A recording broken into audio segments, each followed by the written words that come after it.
To question are అన్నలు అడవులను వీడుతున్నారా? ఇప్పటికే అధిక స్థాయిలో మావోయిస్టులు మైదాన బాట పట్టారు. ఇక మిగిలిన వారిని కూడా బయటకు తీసుకొచ్చేందుకు పోలీసులు చేస్తున్న తీవ్ర ప్రయత్నాలు కొలిక్కి వస్తున్నాయి. ఇప్పుడు అడవుల్లో ఉన్న వారు అంత సింగిల్ డిజిట్ కే పరిమితం అవుతున్నారనేది టాక్. అందులో భాగంగానే నిన్న కూడా తెలంగాణ పోలీసుల ఎదుట పెద్ద సంఖ్యలో మావోయిస్టులు లొంగిపోయారు. హైదరాబాద్ లో పోలీస్ ఉన్నతాధికారుల ఎదుట 47 మంది మావోయిస్టులు లొంగిపోయారు. వారి వద్ద ఉన్న 34 ఆయుధాలను పోలీసులకు అప్పగించారు. ట్విస్ట్ ఏంటంటే లొంగిపోయిన మావోయిస్టులంతా ఛత్తీస్గఢ్ వాసులే. గతేడాది డిసెంబర్లో కూడా 41 మంది డీజీపీ శివధర్ రెడ్డి ముందు లొంగిపోయారు. ఈ ఏడాది ఫిబ్రవరిలో మావోయిస్ట్ అగ్రనేతలు Tippiri Tirupati alias Devji, Malla Raji Reddy alias Sangram, Bade Chokkarao alias Damodar, నూనె నరసింహారెడ్డి అలియాస్ గంగన్న సైతం లొంగిపోయారు. ఈ నెల 2వ వారంలో దాదాపు 30 మంది మావోయిస్టులు డీజీపీ ఎదుట లొంగిపోయారు. తాజాగా 47 మంది లొంగిపోతూ ఉండడంతో ఇక తక్కువ స్థాయిలోనే మావోయిస్టులు అడవుల్లో ఉన్నట్లుగా తెలుస్తుందని చెప్పారు పోలీసులు.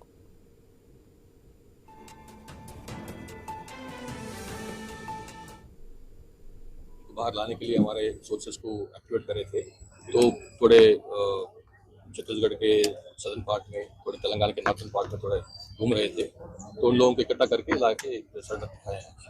तो उसके हिसाब से अपने तो तेलंगाना स्टेट कमेटी में जो इससे पहले पूरे जितने भी नेता लोग थे वो पूरे बाहर आ गए थे इससे पहले ही, और बाकी जो उसमें 10-11 लोग जो बचे हुए थे वो तितर बितर हुए थे, उन लोगों को लाए आज बाहर आए हैं। तो तेलंगाना स्टेट कमेटी 100% समाप्त हुआ है। साथ साथ में PLGA का भी ऑलमोस्ट खत्म हुआ है। एक छोटा अभी दस्ता बाकी है, जब 20-25 लोगों का दस्ता बाकी है जो छत्तीसगढ़ में घूम रहा है, वो भी शायद कोशिश कर रहे हैं कुछ ओपनिंग मिलने के लिए, थोड़ा ताकि वो बाहर आ जाए। और उसके साथ में अभी तो मैं समझता हूँ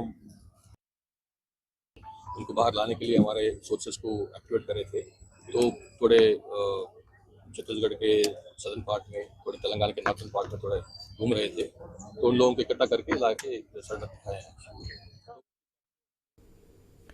దేశంలో మావోయిస్టుల నిర్మూలనకు మోదీ సర్కార్ ఆపరేషన్ కగార్ చేపట్టింది. మార్చి 31 నాటికే దేశంలో మావోయిస్టులను నిర్మూలించడమే లక్ష్యంగా వ్యూహాత్మకంగా అడుగులు కూడా వేసింది. మావోయిస్టుల ప్రభావిత రాష్ట్రం ఛత్తీస్గఢ్ లో భద్రతా బలగాలు నిరంతరం కూంబింగ్ చేపట్టాయి. భద్రతా బలగాలు మావోయిస్టుల మధ్య పలు ఎన్కౌంటర్స్ జరిగాయి. వీటిలో వందలాది మంది మరణించారు. మావోయిస్టులు లొంగుబాట్ల బాట పట్టారు. మరికొందరు అరెస్ట్ అయ్యారు. దీంతో దేశంలో మావోయిస్టుల సంఖ్య దాదాపుగా తుడిచిపెట్టుకుపోయిందని పోలీసులు చెబుతున్నారు. దండకారణ్యంలో ఎర్రపాటలు పాడే గొంతులు మూగబోయినట్లేనా? ఒకప్పుడు మావోయిస్టులు పోలీసుల బూట్లు చప్పుడుతో గుండెల్లో దడ పుట్టించిన ఏఓబీలో ఇప్పుడంతా నిశ్శబ్దమేనా? అబూజ్ మండ్ అడవుల్లో ఆదివాసుల ఉనికి ప్రశ్నార్థకమేనా? నక్సల్బరీ నుంచి బస్తర్ వరకు, జగిత్యాల నుంచి గడ్చిరోలి దాకా ఇప్పటి వరకు రెడ్ కారిడార్ లో ఏం జరగబోతుంది? కేంద్రం చేపట్టిన ఆపరేషన్ కగార్ తో దేశంలో మావోయిజం అంతమైనట్లేనా? అర్బన్ నక్సలైట్ ఎరివేత లక్ష్యం అంటున్న కేంద్రం హెచ్చరికలపై పౌర సమాజం రియాక్షన్ ఏంటి?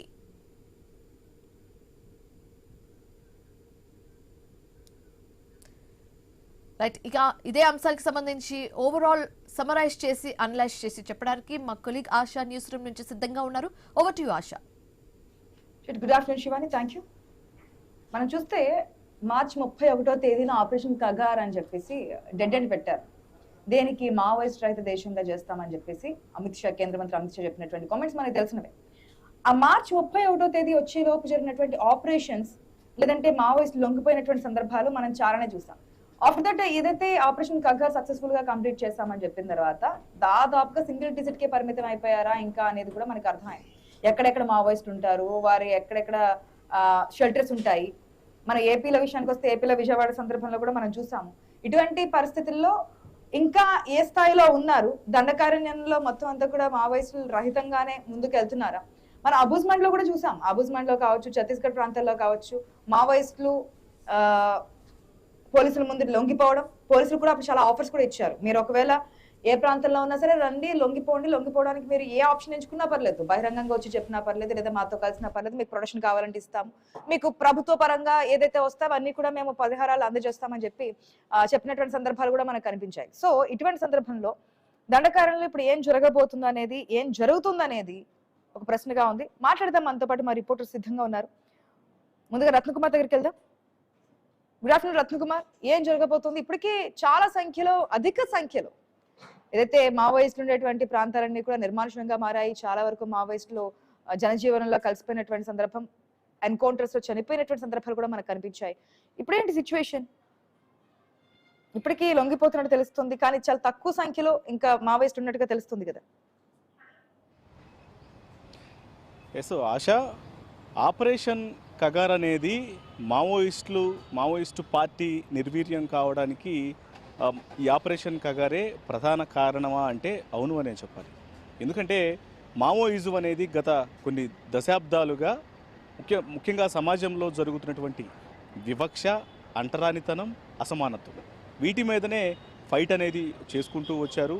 ఇక దీనికి వ్యతిరేకంగా ఒకవైపున పోలీసులతో, అంటే ఛత్తీస్గఢ్ అడవుల్లో కావచ్చు, లేకపోతే అనేక ప్రాంతాల్లో, బిజాపూర్లో కావచ్చు, అనేక ప్రాంతాల్లో ఈ యొక్క ఇటు పోలీసుల పైన ఎదురుదాడులకు దిగటం, అడవుల్లోనే ఉండి వారు ఇటు తమ యొక్క విధానాలకు అనుకూలంగా ఫైట్ చేయటం అనేది కొనసాగుతూ వచ్చింది. కానీ ఎప్పుడైతే ఈ ఆపరేషన్ కగార్ అనేది జరుగుతూ వచ్చిందో, అమిత్ షా యొక్క ఆపరేషన్ కగార్ను ప్రారంభించిన తరువాత 2024లో ఆపరేషన్ కగార్ అనేది ప్రారంభించబడింది. ఇక అప్పటి నుంచి వరుసగా కొన్ని వందల మంది మావోలు ప్రాణాలు కోల్పోయారు. మార్చి 31, 2026 డెడ్ లైన్ విధిస్తున్నాము. అప్పటి వరకు కూడా మావోలందరూ కూడా లొంగిపోవాలనేటువంటి చివరి తేదీని కూడా ప్రకటించిన తర్వాత మావోలకు అలాగే పోలీసులకు మధ్య, ఇటు కొత్తగా ఏర్పాటు చేయబడినటువంటి కమిటీలకు మధ్య జరిగినటువంటి ఫైట్ ఏదైతే ఉందో, ఈ ఫైట్లో కొన్ని వందల మంది స్టేట్ కమిటీ మెంబర్లు కావచ్చు, సెంట్రల్ కమిటీ మెంబర్లు కావచ్చు, మొత్తం అనేక మంది కీలక మావో నేతలు ప్రాణాలు కోల్పోవడం జరిగింది. కేవలం ఈ 2 సంవత్సరాల్లోనే 532 మంది మావోలు ప్రాణాలు కోల్పోయారంటే ఆపరేషన్ కగార్ యొక్క ప్రభావం అనేది ఎంత పెద్ద ఎత్తున కొనసాగిందనేది దీన్ని బట్టి అర్థం అవుతుంది. ఇక వీటితో పాటు ముఖ్య నేతలందరూ కూడా ఈ ఆపరేషన్ కగార్ అనేది ప్రారంభించిన తర్వాత వరుసగా లొంగిపోవడం జరిగింది. ఇందులో ముఖ్యంగా మనం చూసాము, గతంలో బడిసెదేవా పోలీసుల ఎదుట లొంగిపోయారు, తెలంగాణ పోలీసుల ఎదుట లొంగిపోవడం జరిగింది. తర్వాత రాజిరెడ్డి, దేవుజీ, సో వీళ్ళందరూ కూడా, ఆసన్న, వీళ్ళందరూ కూడా పోలీసుల ఎదుట లొంగిపోయి సమాజంలో ఉండి తమ సిద్ధాంతాలకు అనుకూలంగా పనిచేస్తాయేమో, చట్ట పరిధిలో ఉన్నటువంటి విషయాలను కూడా మనకు తెలియజేసినటువంటి పరిస్థితి ఉంది. గత కొంతకాలంగా మావోల లొంగుబాటు అనేది కొనసాగుతుంది. ఇక నిన్న కూడా దాదాపు 47 మంది మావోలు పోలీసుల ఎదుట లొంగిపోవడం జరిగింది. వాళ్ళు లొంగిపోవడంతో పాటు వాళ్ళ దగ్గర ఉన్నటువంటి ఆయుధాలను సమర్పించినటువంటి పరిస్థితి కనిపించింది. ఇప్పటి వరకు కొన్ని కోట్ల రూపాయల నగదును మావోల దగ్గర నుంచి పోలీసులు స్వాధీనం చేసుకున్నారు. వాళ్ళ దగ్గర ఉన్నటువంటి బంగారాన్ని, ఇతర నిధులన్నిటిని కూడా సీజ్ చేసినటువంటి పరిస్థితి కనిపించింది. దీనంతటికీ కారణం ఈ యొక్క ఆపరేషన్ కగార్ అనేదే ప్రధానంగా ఉంది అని చెప్పుకోవాలి. ఇక మరోవైపు ఎప్పుడైతే ఆపరేషన్ కగార్ను ప్రారంభించిన తర్వాత ఇందులోనే ముఖ్యంగా హిడ్మా లాంటి నేతలను ప్రాణాలు కోల్పోయారు. ఆ హిడ్మా గత కొన్ని దశాబ్దాలుగా ఆయన అడవుల్లో ఉండి మావోల ముందుండి నడిపిస్తూ ఉన్నాడు. మావో పోరాటంలో కీలకమైనటువంటి వ్యక్తి హిడ్మానే అని చెప్పాలి. ఆ హిడ్మానే ప్రాణాలు కోల్పోవడం, అంతకంటే ముందు నంబాల కేశవరావు ప్రాణాలు కోల్పోయారు. కొంతమంది ముఖ్య నేతలందరూ కూడా ప్రాణాలు కోల్పోవడంతో మిగతా మావో నేతల్లో కొంత భయం అనేది మొదలైంది. ఖచ్చితంగా ఈ ఆపరేషన్ కగార్ అనేది తమ ప్రాణాలను కూడా తీసుకుంటుందన్న ఉద్దేశంతోనే కొంతమంది భయంతో లొంగిపోతే, కొంతమంది చట్ట పరిధిలో తాము పనిచేస్తామనేటువంటి విషయాలకు సంబంధించి కూడా ఇటు పోలీసులు ఎదుట లొంగిపోయినటువంటి పరిస్థితి కనిపించింది. ఈ సందర్భంలోనే దేవ్జీ మనతో కూడా మాట్లాడిన సందర్భంలో ఇది సిద్ధాంతపరమైనటువంటి విధానాలను తాము ఎప్పుడు కూడా మర్చిపోవట్లేదు, మావోయిజం అంతరించదు, ఖచ్చితంగా మావోయిజం అనేది బతికే ఉంటుంది. కాకపోతే ఇక నుంచి ఇప్పటి వరకు అడవుల్లో ఉండి ఫైట్ చేసాము, ఇక నుంచి చట్ట పరిధిలో సమాజంలో ఉండి ఫైట్ చేయాలనుకుంటున్నాం అనేటువంటి విషయాన్ని దేవుజీతో పాటు సెంట్రల్ కమిటీ మెంబర్లుగా ఉన్నటువంటి రాజిరెడ్డి వీళ్ళు తెలియజేశారు. ఇక ఇప్పుడు మావోయిజం పూర్తిగా సమసిపోయినట్టేనా? మావోయిజం అసలు మావోలు ఇక పూర్తిగా కనుమరుగైపోయినట్టేనంటే ఇంకా అవలేదు అనే చెప్పాలి. ఎందుకంటే ఇప్పటి వరకు కూడా ఇందులో ప్రధానంగా ఇప్పుడు మావోలను ముందుండి నడిపించేటువంటి గణపతి ఆచూకీ అనేది ఇప్పటి వరకు పోలీసులు ఐడెంటిఫై చేయలేదు. నిన్న డీజీపీ శివధర్ రెడ్డిని గణపతి ఆచూకీ తెలిసిందా అనేటువంటి విషయాలకు సంబంధించి ఇంకా ఆచూకీ అనేది తమకు తెలియలేదు, త్వరలోనే లొంగిపోతాడనేటువంటి ఆశాభావాన్ని వ్యక్తం చేస్తున్నాము అనేటువంటి విషయాన్ని తెలియజేశారు తప్ప మరి ఇంతకు గణపతి ఎక్కడ ఉన్నారు అనేది ఇప్పుడు క్వశ్చన్ మార్క్గా ఉంది. గణపతి ఒకవేళ లొంగిపోకపోతే ఖచ్చితంగా మావోయిస్టులు రిక్రూట్మెంట్ అనేది ఒకవేళ ఇంటర్నల్గా జరుగుతోందా, లేకపోతే అసలు ఏ రకంగా ముందుకు తీసుకెళ్తారు అనేది కొన్ని సందేహాలు అనేది వ్యక్తం అవుతూ ఉన్నాయి. మరోవైపు దేవ్జీ లాంటి, రాజిరెడ్డి లాంటి నేతలు లొంగిపోయినటువంటి సందర్భంలో వాళ్ళు కూడా తెలియజేశారు, మావోయిస్టులకు మేము ఇక్కడ ఉండే సహాయ సహకారాలను ఏ రకంగా అందించాలో ఆ రకంగా అందిస్తాము, అడవుల్లో ఉన్న వాళ్ళకు అనేటువంటి విషయాలు కూడా అంత ధైర్యంగా చెప్పారంటే మావోయిజం మరి అంత ఈజీగా కనుమరుగు అవుతుందా అనేటువంటి ప్రశ్నలే మొదలవుతూ ఉన్నాయి. కానీ ఇప్పటి వరకు ఈ ఆపరేషన్ కగార్ అనేది మాత్రం ఖచ్చితంగా గతంలో ఉన్నటువంటి మావో ప్రభావాన్ని పూర్తిగా, అంటే ఆల్మోస్ట్ చాలా వరకు నిర్వీర్యం చేసిందనే చెప్పాలి. కానీ మావోలు పూర్తిగా కనుమరుగయ్యారంటే ఇది అవలేదనేటువంటి విషయం. కొంతమంది ఇంకా మావోలు లొంగిపోవాల్సినటువంటి పరిస్థితి ఉంది. కొంతమంది కీలక నేతలు కూడా ఛత్తీస్గఢ్లో ఉన్నారా లేకపోతే ఇంకా ఎక్కడ ఉన్నారో అనేది కూడా క్వశ్చన్ మార్క్గా మారింది. కాబట్టి సో వీటికి సంబంధించినటువంటి ఆ వివరాలు అనేవి పూర్తిగా తెలియాల్సినటువంటి పరిస్థితి కనిపిస్తుంది. దీని అంతటికీ కూడా కారణం ఆపరేషన్ కగార్ అనేది స్టార్ట్ అవ్వక ముందు వీళ్ళు రిక్రూట్మెంట్ ప్రాసెస్ అనేది ఉంటుంది. మావోలలో ఎప్పుడు కూడా రిక్రూట్మెంట్ ప్రాసెస్ అనేది నడిపి కొంతమందిని కొత్త వాళ్ళను రిక్రూట్ చేసుకోవడం జరుగుతుంది. ఇంటర్నల్గా ఉన్నటువంటి విభేదాలు మావోల మధ్య, మావోల సెంట్రల్ కమిటీ, స్టేట్ కమిటీల మధ్య ఉన్నటువంటి విభేదాలన్నీ కూడా వీళ్ళు ఇట్లా పోలీసులు ఎదుట లొంగిపోవడానికి, ప్రాణాలు కోల్పోవడానికి ప్రధాన కారణమయ్యాయి అంటే అవును అని చెప్పక తప్పదు. Asha. Right Ratnakumar, thanks for the update. Right, ఇక మనతో పాటు కరీంనగర్ ప్రతినిధి ప్రశాంత్ కూడా సిద్ధంగా ఉన్నారు. ఏం జరుగుతోంది? నిన్న మనం చూసుకుంటే కనుక దాదాపుగా 47 మంది పోలీసుల ముందు లొంగిపోయారు మావోయిస్టులు. ఇంకా ఎక్కడైనా ఉన్నారు, అది కూడా సింగిల్ డిజిట్ కే ఉన్న వారందరూ కూడా లొంగిపోయే విధంగా ప్రయత్నాలు జరుగుతున్నాయనే విషయాలు తెలుసుకుందాం. ప్రశాంత్, ఏంటి సిచ్యువేషన్? దండకారంలో ఒకప్పుడు చూస్తే కనుక మనకి కాల్పులు, ఎన్కౌంటర్లు ఇవే జరిగేవి. పోలీసులు రిక్వెస్ట్ తర్వాత ఏదైతే ఆపరేషన్ కగార్ చేపట్టిన తర్వాత లొంగిపోవడం కూడా మనం చూసాము. కాకపోతే ఇంకా మనకి అక్కడక్కడ మావోయిస్టుల అలజడి, ఉనికి కనిపిస్తుంది. కొంతమంది లొంగిపోతున్నారు స్టిల్ నౌ. ఇప్పుడు సిచ్యువేషన్ ఏంటి? మీరు అన్నట్టుగా అంటే ఒకప్పుడు తెలంగాణ వ్యాప్తంగా కాదు, ఇటు ఉమ్మడి ఆంధ్రప్రదేశ్, ఇది తెలంగాణలో ఇక ప్రధానంగా ఉత్తర తెలంగాణకు సంబంధించి అయితే రోజువారీగా పోలీసుల బూట్ల చప్పుడు, అదేవిధంగా ఇక నక్సలైట్ల యొక్క ఆనవాళ్ళు, అదేవిధంగా ఒకరికొకరు ఎదురు పడితే కాల్పులు, వీటన్నిటికీ సంబంధించి పెద్ద ఎత్తున అసలు కల్లోలిత ప్రాంతాలుగా ఉండే ప్రాంతం మొత్తానికైతే ఇది ఒకప్పటి చరిత్రగా మనం పుస్తకాల్లో చదువుకునే పరిస్థితికి వచ్చింది. ఇక ఇప్పుడు ఇదే నక్సల్ బరి ఉద్యమం నుండి ఇక శ్రీకాకుళం అడవుల ఉద్యమం, ఆ తర్వాత శ్రీకాకుళం నుండి మొట్టమొదటిగా తెలంగాణ ఉద్యమం అంటే 1969 ఉద్యమానికి సంబంధించి ఇక ఎప్పుడైతే ఉత్తర తెలంగాణకు సంబంధించి ప్రధానంగా కరీంనగర్ ప్రాంతంలో ఈ 69 ఉద్యమానికి సంబంధించి చాలా మంది విద్యార్థులు ఆకర్షితులయ్యారు. దాంట్లో మనం 360 పైగా ఈ ఒక విద్యార్థులంతా కూడా ప్రాణాలు కోల్పోయిన పరిస్థితి కనబడ్డది. ఆ తర్వాత ఎప్పుడైతే ఈ మొదలైన ప్రస్థానం అంటే 69 ఉద్యమం, తెలంగాణ ఉద్యమం నుంచి మొదలైన ప్రస్థానం ప్రధానంగా ఇటు జైత్ర యాత్రకు సంబంధించి ప్రధానంగా చాలా మందిని ఆకర్షితం చేశారు. దాదాపు 1,00,000కు పైగా మంది జగిత్యాల్లో చుట్టుముట్టి ఇక ఎర్ర జెండాలు పట్టి కవాతులు చేసిన చరిత్ర తెలుసు. దానికి సంబంధించి అనేకమైన అంటే భూ సంస్కరణల చట్టాన్ని తీసుకురావాలి, ఖచ్చితంగా దున్నే వాడికే భూమి అనేది ఖచ్చితంగా పంచి ఇవ్వాలనేది కూడా ప్రధాన ఎజెండాతో జైత్ర యాత్ర మొదలైంది. ఆ తర్వాత మనం చూసుకున్నాం ఆకర్షితులయ్యారు. తర్వాత ఇటు ఒకవైపు నిర్బంధం, అదేవిధంగా కల్లోలిత ప్రాంతంగా ఇటు కరీంనగర్ని పూర్తిగా, కరీంనగర్ అంటే వేములవాడ కావచ్చు, ఇటు సిరిసిల్ల కావచ్చు, అదేవిధంగా జగిత్యాల, ఇటు గోదావరి కనికి సంబంధించి కూడా పీకాసా అంటే సింగరేణి దాంట్లో కూడా ఒక సంఘంగా పీకాసాగా ఏర్పడింది. దానిపైన కూడా పూర్తిగా నిర్బంధం, నిషేధం ఉండేది. ఇక అప్పుడు ఒక్కసారిగా విద్యార్థులే కావచ్చు, అదేవిధంగా ఇటు మావోయిస్టు బాట పట్టారు. మొత్తానికైతే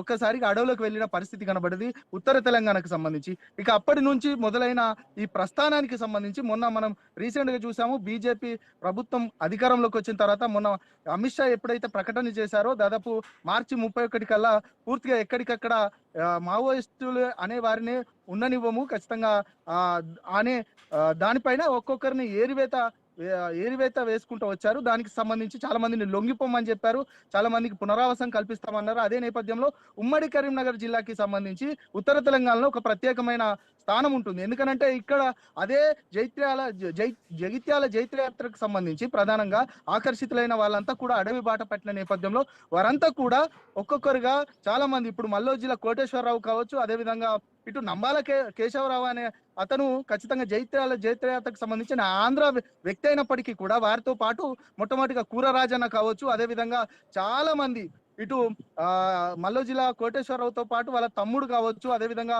వీరంతా కూడా సీనియర్ నాయకులు అనుకున్న వాళ్ళంతా కూడా ఇటు కేంద్ర కమిటీ సభ్యులుగా దాదాపు మావోయిస్టు పార్టీని ఇక శాసించే అగ్రనాయకులుగా ఉన్న నేపథ్యంలో ఒక్కసారిగా అమిత్ షా తీసుకున్న నిర్ణయం, కేంద్ర ప్రభుత్వం తీసుకున్న నిర్ణయంతో ఇక చాలా మంది, కొంతమంది నంబాల కేశవరావు లాంటి వాళ్ళు ప్రాణాలు కోల్పోయారు. తర్వాత మల్లో జిల్లా, తర్వాత మిగతా సిచ్యువేషన్ ఇప్పుడు తిరుపతి మనము మొన్నటిదాకా చీఫ్ గా ఉన్నారు, ఖచ్చితంగా అంటే కేంద్ర కమిటీ సభ్యులుగా ఉన్నామని చెప్తున్నప్పటికీ కూడా చీఫ్ గా ప్రకటించే నేపథ్యంలోనే ఆయన బయటకు వచ్చిన పరిస్థితి కనబడ్డది. ఆ తర్వాత ఇటు రాజిరెడ్డి, కంకణాల రాజిరెడ్డి కావచ్చు, అదేవిధంగా ఇటు ఆది నారాయణ కావచ్చు, ఇక మిగతా వాళ్ళంతా కూడా కేంద్ర కమిటీకి సభ్యులుగా ఉన్న వాళ్ళంతా కూడా ఒకరొక్కరిగా పార్టీ నుంచి వీడి జనజీవన స్రవంతిలోకి వచ్చిన పరిస్థితి కనబడ్డది. ఖచ్చితంగా కేంద్ర ప్రభుత్వం కూడా ఖచ్చితంగా మేము పునరావాసం కల్పిస్తామన్న నేపథ్యంలో ఇక ఏదైతే అడవులు ఒకప్పుడు కల్లోలిత ప్రాంతములుగా ఉన్న ఇదే ఉత్తర తెలంగాణ కరీంనగర్ కి సంబంధించిన వారంతా కూడా ఇప్పుడు ఇటు జనం బాట పట్టిన నేపథ్యంలో ఒక్కసారిగా ఇక ఆ బూట్ల చప్పుడు, అదేవిధంగా ఆ అడుగుల చప్పుడు మాత్రం ఇక్కడ కనిపించే పరిస్థితి కనబడట్లేదు. ప్రధానంగా ఇక కేంద్ర ప్రభుత్వం తీసుకున్న నిర్ణయానికి సంబంధించి ఒకవైపు సీనియర్స్ అంతా కూడా జనజీవన నేపథ్యంలో వారు కూడా నేపథ్యంలో ఒక్కసారిగా ఇటు అర్బన్ ఎవరైతే ఇటు మావోయిస్టు సిద్ధాంతాలకు అనుగుణంగా చేస్తారో వారందరినీ కూడా ఖచ్చితంగా అర్బన్ నక్సలైట్లకు గుర్తిస్తాము. అర్బన్ నక్సలైట్ల ఏరివేత కూడా మేము పూనుకుంటామన్న నేపథ్యంలో అసలు అర్బన్ నక్సలైట్లు ఎవరు, ఆ అర్బన్ నక్సలైట్లకు సంబంధించి కూడా ఏం చెప్పబోతున్నారనేది కూడా ప్రధానంగా పెద్ద ఎత్తున ఇప్పుడు ఒకవైపు ఎన్ఐఏ సోదాలు, అదేవిధంగా సంతృప్తి పరులు, అదేవిధంగా మేధావుల ఇళ్లలో సోదాలు జరుగుతున్న నేపథ్యంలో ఒక్కసారిగా ప్రజలలో తీవ్రమైన చర్చ జరుగుతుంది. ఇలాంటి ఘటనలు జరగకుండా ఖచ్చితంగా ఎన్ఐఏ సోదాలు వీటన్నిటికి సంబంధించి కూడా కొంత ఆలోచించాలన్న నేపథ్యంలో పెద్ద ఎత్తున ఇప్పుడు చర్చకు దారితీస్తున్న నేపథ్యంలో ఒకవైపు ఆపరేషన్ కగార్ అనేది ఖచ్చితంగా ఇది సక్సెస్ అయిందనే చెప్పొచ్చు. దాంతో పాటు ఖచ్చితంగా ఈ అర్బన్ నక్సలైట్ల విషయం పైన అదేవిధంగా కేంద్ర ప్రభుత్వం స్పష్టమైన వైఖరి తీసుకోవాలనేది కూడా ఇటు పౌర సమాజం నుంచి వినిపిస్తున్న విషయంగా చెప్పొచ్చు. Asha. Right Prashanth, thanks for the update. మొత్తంగా ఆపరేషన్ కగార్ ఏదైతే స్టార్ట్ చేసిందో కేంద్ర ప్రభుత్వం, మెగా హోంమంత్రి అమిత్ షా సీరియస్ గా తీసుకున్నారు. మావోయిస్ట్ రహిత దేశంగా ముందుకు తీసుకెళ్తామన్నారు. దాంట్లో భాగంగానే అనేక ఆపరేషన్స్ కూడా చేశారు, కమిటీలను ఏర్పాటు చేశారు, ఎక్కడికక్కడ బలగాలు మోహరించారు. బలగాలకి మావోయిస్టుల మధ్య అనేక సందర్భాల్లో ఆపరేషన్స్ జరిగాయి, కాల్పులు జరిగాయి, దాంట్లో మావోయిస్టులు చనిపోయారు. అప్పుడప్పుడు ఏదైతే ప్రభుత్వ పోలీసు ఉద్యోగులు, అధికారులు కూడా చనిపోయినటువంటి సందర్భం. ఆ తర్వాత ఎప్పుడైతే ఎన్కౌంటర్స్ జరిగి అనేక మంది ప్రాణాలు కోల్పోతూ ఉన్నప్పుడు చాలా మంది మావోయిస్టులు లొంగిపోతూ ప్రజా జీవితం అంటే జన జీవితంలో కలిసిపోతున్నటువంటి సందర్భాలు కూడా మనకు కనిపించాయి. అది కూడా ఎక్కువ స్థాయిలోనే కనిపించింది. అంటే ఎఫెక్ట్ ఎంతవరకు ఉందో మనం తెలుసుకోవచ్చు. జనజీవనంలో కలిసిపోయి ప్రజల సమస్యల మీద పోరాడతాం కానీ అడవుల్లో ఉండి కాదు, ప్రజల మధ్యనే ఉండి పోరాడతాము, ప్రభుత్వం మీద ఒత్తిడి చేస్తామని చెప్తున్నారు. అంతవరకు ఓకే, దాని ప్రభుత్వం కూడా సీరియస్ గా తీసుకోలేదు. కాకపోతే ఆపరేషన్ కగార్ అనేది చేపట్టిందో మార్చి 31లో పూర్తి చేస్తామని దాదాపుగా ఫిల్ చేస్తుందని చెప్పొచ్చు. నిన్న కూడా మరి ఒక 47 మంది మావోయిస్టులు లొంగిపోయారు. అది కూడా ఛత్తీస్గఢ్ సంబంధించినటువంటి మావోయిస్టులుగా తెలుస్తోంది. ఇంకా అక్కడక్కడ ఉన్నప్పటికీ కూడా చాలా తక్కువ సంఖ్యలో ఉంటారనేది ఒకటి. ఇక గణపతి ఎక్కడున్నారు అనేది, ఆయన ఆరోగ్యం సరిగా లేదు, ఆడి వృద్ధాప్యం వచ్చింది కాబట్టి, ఏజ్ అయిపోయింది కాబట్టి ఆయన ఇప్పుడు నడిపించే సిచ్యువేషన్ లేదు అంటున్నారు. కానీ ఇదే ప్రాసెస్ కంటిన్యూ అయితే కనుక మళ్ళీ ఏదైనా మావోయిస్టులకు సంబంధించిన ప్రాబల్యం పెరగడము, ఇది స్ప్రెడ్ అవ్వడము, ఆ కమిటీలు ఏర్పాటు చేసుకోవడము, నడిపించేవారు పదవులు అనేవి మళ్ళీ ఏర్పాటు చేయడము, ఇదంతా స్టార్ట్ అయితే కనుక మళ్ళీ ఆ వృక్షం అనేది పెద్దగా అయ్యే అవకాశం ఉంది. కాబట్టి దానికి కూడా అవకాశం లేకుండా చేసేటువంటి ప్రయత్నాలు కూడా జరుగుతున్నాయని చెప్పి తెలుస్తోంది. దాంట్లో భాగంగానే మనకి డెడ్ లైన్ అయిపోయింది మార్చి 31కి. అయినప్పటికీ కూడా ఇంకా మావోయిస్టులు లొంగిపోతున్నారంటే ఏ స్థాయిలో మొత్తంగా మావోయిస్ట్ రహిత సమాజంగా, మావోయిస్ట్ రహిత దేశంగా చేయాలని చెప్పి ఏదైతే సర్కార్ లక్ష్యంగా పెట్టుకుందో కేంద్ర ప్రభుత్వం, ఆ విధంగానే ముందుకు వెళ్తున్నట్టు మనకు తెలుస్తోంది. అట్ ద సేమ్ టైం దండకార్యంలో మనం ప్రెసెంట్ చూసుకుంటే కనుక సిచ్యువేషన్ ఏ విధంగా ఉంది, భవిష్యత్తులో ఏ విధంగా ఉండేది, గతంలో ఏ విధంగా ఉండేది మనకి బేరు చేసుకుంటే కనుక వాస్తవ పరిస్థితి ఏంటని తెలుస్తుంది. ఎస్, మరిన్ని అప్డేట్స్ మా ప్రతినిధి ప్రశాంత్ సిద్ధింగున్నారు వరంగల్ నుంచి. Prashanth, good afternoon. సిచ్యువేషన్ ఏంటి? గతంలోకి ఇప్పటికీ పూర్తిగా భిన్నంగా కనిపిస్తుంది. అక్కడక్కడ కొంతమంది మావోయిస్టులు ఉన్నా ఇప్పటికి కూడా లొంగిపోతున్నటువంటి పరిస్థితులు కూడా కనిపిస్తుంది. ఇప్పుడు దండకారణంలో ప్రెసెంట్ నిశ్శబ్దమే ఉంది అనుకోవచ్చు, లేదంటే ఇంకా మావోయిస్టులు అలజడి ఏమైనా కనిపిస్తుందా? వారు కూడా ఏదైనా లొంగిపోయే అవకాశాలు ఉన్నాయా? ఉమ్మడి వరంగల్ జిల్లా వ్యాప్తంగా ఉన్నటువంటి సరిహద్దు ప్రాంతం, గోదావరి తీర ప్రాంతం అయితే ఇటు మహారాష్ట్ర, ఇటు ఛత్తీస్గఢ్, ఒడిశా, ఆంధ్రప్రదేశ్ 4 రాష్ట్రాలకు సంబంధించి సరిహద్దు గోదావరి తీర ప్రాంతంలో ఉంది. ముఖ్యంగా గతంలో 80s లో ఇక్కడ నుంచి ఉమ్మడి వరంగల్ జిల్లా నుంచే అత్యధికంగా రిక్రూట్మెంట్ జరిగినట్టు కరీంనగర్ తర్వాత అక్కడ అధికారిక లెక్కలు ఉన్నాయి. అయితే ఇటీవల కాలంలో అగ్రనాయకత్వం అంతా సహా ఉమ్మడి వరంగల్ జిల్లా నుంచి ఉన్నటువంటి మేజర్ గా దామోదర్ సహా అందరూ లొంగిపోయారు. అక్కడక్కడ చెదురుమదురుగా చిన్న చిన్నగా క్యాడర్ ఉన్నప్పటికీ కూడా వాళ్ళంతా కూడా తెలంగాణ ప్రాంతానికి చెందిన వారు కాదు, ఛత్తీస్గఢ్ లో ఉన్నటువంటి మిగిలిపోయిన మావోయిస్టులు. నిన్న డీజీపీ వద్ద లొంగిపోయిన ఆ 40 మందిలో కూడా సుమారు అందరూ కూడా ఛత్తీస్గఢ్ ప్రాంతానికి చెందిన వారే ఉన్నారు. తెలంగాణ ప్రాంతానికి ముఖ్యంగా ఉమ్మడి వరంగల్ జిల్లాకు సంబంధించిన వారైతే గతంలో ములుగు జిల్లాకు సంబంధించిన కావచ్చు, జయశంకర్ భూపాలపల్లి జిల్లా కావచ్చు, ఉమ్మడి వరంగల్ జిల్లాలో ఉన్నటువంటి మావోయిస్టు అగ్రనేతలు అటు ఇటీవల కాలంలో రిక్రూట్మెంట్ అందరినీ కూడా అటు పోలీసులు అయితే ఆపరేషన్ కగార్ పేరుతోటి అటు ఎస్పీ స్థాయి ర్యాంక్ ఉన్న ప్రతి ఆఫీసర్ కూడా వాళ్ళ యొక్క డాటాను తీసుకొని వాళ్ళ ఇళ్లలోకి వెళ్ళి వాళ్ళ తల్లిదండ్రులతో వాళ్ళ కుటుంబ సభ్యులతో మాట్లాడి వీళ్ళంతా కూడా అరణ్యంలో కాదు ఉండాల్సింది, జనజీవనంలో కలిసి ప్రజలకు సేవ చేయాలని చెప్పేసి ఏదైతే పిలుపునిచ్చారో దాన్ని రాష్ట్ర ప్రభుత్వం కూడా తూచా తప్పకుండా అటు ప్రభుత్వం కూడా అధికార యంత్రాంగంతో కలిసి వాళ్ళు జనజీవన స్రవంతిలోకి వస్తే వాళ్ళకు ఆ ఉపాధి హామీతో పాటు వాళ్ళ ఆత్మగౌరవాన్ని కాపాడే బాధ్యత మేము తీసుకుంటామంటూ కూడా అటు రాష్ట్ర ప్రభుత్వము తెలంగాణ పోలీసులు తీసుకోవడం వల్లనైతే అద్భుతమైన రిజల్ట్ ఉంది. అయితే మావోయిస్టు సింపథైజర్లు మావోయిస్టులు కార్యకలాపాలు ఉండాలి అని కోరుకునే వారి పైన కూడా ఆ కేంద్ర ప్రభుత్వం ప్రత్యేక నిఘా పెట్టడం తోటి ఇటీవల కాలంలో తెలంగాణలో అనేక మంది సాహిత్యం పేరుతోటి పుస్తకాలు రాసే వాళ్ళు కావచ్చు, ఉపన్యాసాలు ఇచ్చే వారి పైన కూడా ఒక నిఘా వేసి ఉంది. అటు ముఖ్యంగా ఈ యొక్క సింపథైజర్ల పేరుతోటి కార్యకలాపాలు ఎవరు సాగించినా వాళ్ళపైన ఉప చట్టం పెట్టి ఖచ్చితంగా అరెస్టు చేసి తీసుకెళ్తామంటున్నారు. దానికి నిదర్శనము ఇక్కడ ఉమ్మడి వరంగల్ జిల్లాకు సంబంధించి అమ్మ అనాథాశ్రమం నడిపేటువంటి మాజీ మిలిటెంట్ గా పనిచేసినటువంటి వ్యక్తిని ఇటీవల కాలంలో ఇక్కడ అరెస్ట్ చేసిన గాథ ఇన్నయ్యను అరెస్ట్ చేసి తీసుకెళ్లిన ఘటన కూడా మనం చూసాం. అయితే కేంద్ర ప్రభుత్వము రాష్ట్ర ప్రభుత్వాలు పోలీసు యంత్రాంగం అయితే మావోయిస్టు కార్యకలాపాల పైన చాలా సీరియస్ గా ఉన్నాయనడానికి ఇవన్నీ కూడా నిదర్శనము. March 31 డెడ్ లైన్ కు ముందే అగ్రనాయకత్వంతో పాటు అసలు మావోయిస్టు సంబంధించినటువంటి మెయిన్ క్యాడర్ మొత్తాన్ని కూడా అయితే లొంగిపోయేలా చర్యలు తీసుకున్నారు, అయితే అరెస్ట్ చేశారు, లేదంటే ఎన్కౌంటర్ లో లేపేశారు. ఇదా 3 దశలుగా కేంద్ర ప్రభుత్వం అయితే ఆపరేషన్ కగార్ పేరుతో అయితే పూర్తిగా మావోయిస్టులను మట్టుపెట్టిన పరిస్థితి అయితే ఉంది. ఇంకా ఏమైనా ఛత్తీస్గఢ్ బార్డర్ లో ఉన్నటువంటి వాళ్ళు అక్కడ ఛత్తీస్గఢ్ ప్రభుత్వం యాంటీ నక్సల్ స్క్వాడ్ పెట్టింది కాబట్టి అక్కడ కనిపిస్తే గణపతి విషయం ఏంటి? ఇప్పుడు గణపతి ఇక ఉన్న అగ్రనేతల్లో ఉన్నటువంటి పర్సన్ ఎవరైనా ఉన్నారంటే గణపతి, ఆ గణపతి కండిషన్ ఏంటి? ఒకవేళ గణపతి ఏమన్నా మరి ఒకసారి మళ్ళీ ఆ కమాండ్ ఏర్పాటు చేయడం కానీ ఆ బలగాలను మళ్ళీ గతంలో మాదిరిగా సెటరేట్ చేసే అవకాశాలు ఉన్నాయనేది కూడా వినిపిస్తుంది. కానీ ఆయన ఆరోగ్య పరిస్థితి సంబంధించి కూడా కొన్ని అనుమానాలు వస్తూ ఉన్నాయి. యశాష అంటే ఆ గణపతి ఆరోగ్యం పైన ఇప్పటికైతే అధికారికంగా ప్రకటించే వాళ్ళు ఎవరు లేరు. అతను మాత్రం అండర్ గ్రౌండ్ లో ఉన్నారు, కానీ జనజీవనంలోనే ఉన్నాడు. అతని ఆరోగ్య పరిస్థితులతో మాత్రంగానే ఉండడము, అతను ఆ ట్రీట్మెంట్ కోసమే ఉన్నట్టయితే మనకు విశ్వసనీయ వర్గాలు చెప్తున్నాయి. అతను మళ్ళీ మిలిటెంట్ ను తయారు చేసే అవకాశం అయితే లేదు, ఎందుకంటే అతని పైన అటు Chhattisgarh anti Naxal squad team తో పాటు అటు ఆపరేషన్ కగార్ టీం ఏదైతే ఉందో అటు అన్ని రకాల ఫోర్సెస్ అందరి మీద నిఘా ఉన్నాయి. ఇప్పటికీ అరెస్ట్ అయ్యి జనజీవన స్రవంతిలో కలిసిన వారి పైన కూడా పూర్తి నిఘా ఉంది.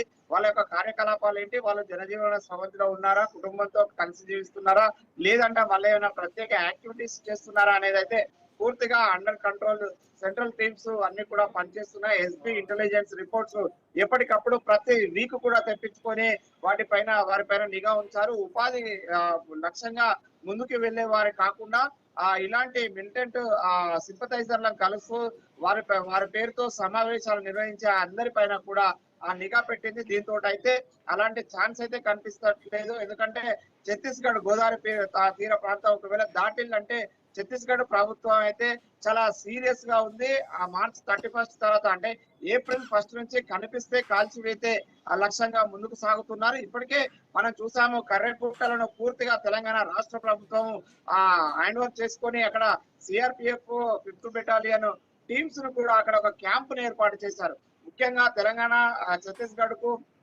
ఒక సీక్రెట్ ప్లేస్ ఏదైనా ఉంది మావోయిస్టులకు అంటే అది కర్రగుట్టలు.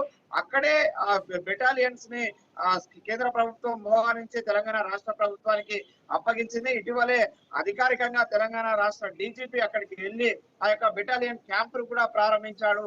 అక్కడ ఇప్పుడు కర్రగుట్టల్లో పూర్తిగా కూడా పోలీస్ పహారా అంటే సిఆర్పిఎఫ్ బెటాలియన్స్, ఇటు 5th బెటాలియన్ టీమ్స్ అంతా కూడా వాళ్ళ అండర్ కంట్రోల్ లో ఉంది. కాబట్టి అటు ఛత్తీస్గఢ్ బస్తర్ అడవులు కావచ్చు, తెలంగాణ ఏటునార అరణ్యం కావచ్చు, కర్రెగుట్టలు కావచ్చు, పూర్తిగా 360 డిగ్రీస్ వేరియేషన్ అంతా కూడా వాళ్ళ కంట్రోల్ లోనే ఉండడంతో అయితే అలాంటి న్యూ రిక్రూట్మెంట్ కానీ కొత్త కార్యకలాపాలకు కానీ అయితే అవకాశం లేని పరిస్థితి ఉన్నట్లు మనకు అధికారులు చెప్తున్నారు.